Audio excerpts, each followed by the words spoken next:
भजन संहिता अध्याय 10 न्याय के लिए प्रार्थना। हे यहोवा, तू क्यों दूर खड़ा रहता है? संकट के समय में क्यों छिपा रहता है? दुष्टों के अहंकार के कारण दीन मनुष्य खदेड़े जाते हैं।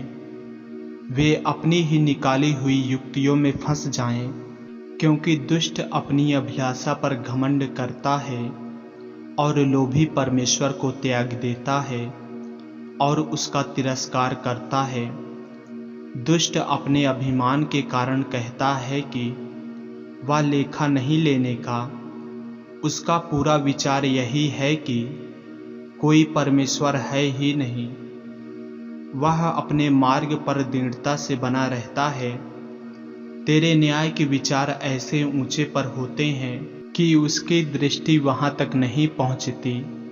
जितने उसके विरोधी हैं उन पर वह फुफकारता है। वह अपने मन में कहता है, मैं कभी टलने का नहीं, मैं पीढ़ी से पीढ़ी तक दुख से बचा रहूंगा। उसका मुंह साप और छल और अंधेर से भरा है। उत्पात और अनर्थ की बातें उसके मुंह में है। वह गांव में घात लगाकर बैठा करता है और गुप्त स्थानों में निर्दोष को घात करता है। उसकी आंखें लाचार की घात में लगी रहती है। जैसा सिंह अपनी झाड़ी में, वैसा ही वह भी छिपकर घात में बैठा करता है। वह दीन को पकड़ने के लिए घात लगाए रहता है। वह दीन को अपने जाल में फंसाकर घसीट लाता है, तब उसे पकड़ लेता है। वह झुक जाता है और वह दुपक कर बैठता है और लाचार लोग उसके महाबली हाथों से पटके जाते हैं। वह अपने मन में सोचता है, ईश्वर भूल गया। वह अपना मुँह छिपाता है, वह कभी नहीं देखेगा। उठ हे यहोवा, हे ईश्वर, अपना हाथ बढ़ा और दीनों को न भूल। परमेश्वर को दुष्ट क्यों तुच्छ जानता है और अपने मन में कहता है, तू लेखा ना लेगा। तूने देख लिया है, क्योंकि उत्पात और उत्पीड़न पर दृष्टि रखता है, ताकि उसका पलटा अपने हाथ में रखे।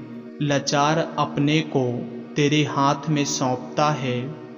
अनाथों का तू ही सहायक रहा है।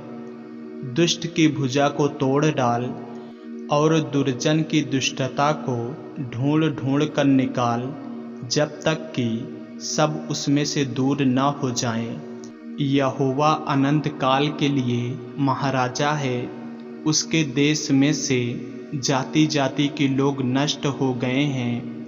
हे यहोवा, तूने नम्र लोगों की अभिलाषा सुनी है। तू उनका मन तैयार करेगा। तू कान लगाकर सुनेगा कि अनाथ और पिसे हुए का न्याय करे, ताकि मनुष्य जो मिट्टी से बना है फिर भय दिखाने ना पाए। आमीन। ऐसे ही वचनों को सुनने के लिए हमारे चैनल को सब्सक्राइब करें और बेल आइकन के बटन को दबाएं।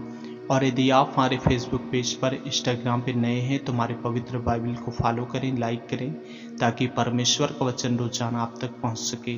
जय मसीह की। प्रभु आपको आशीष दे।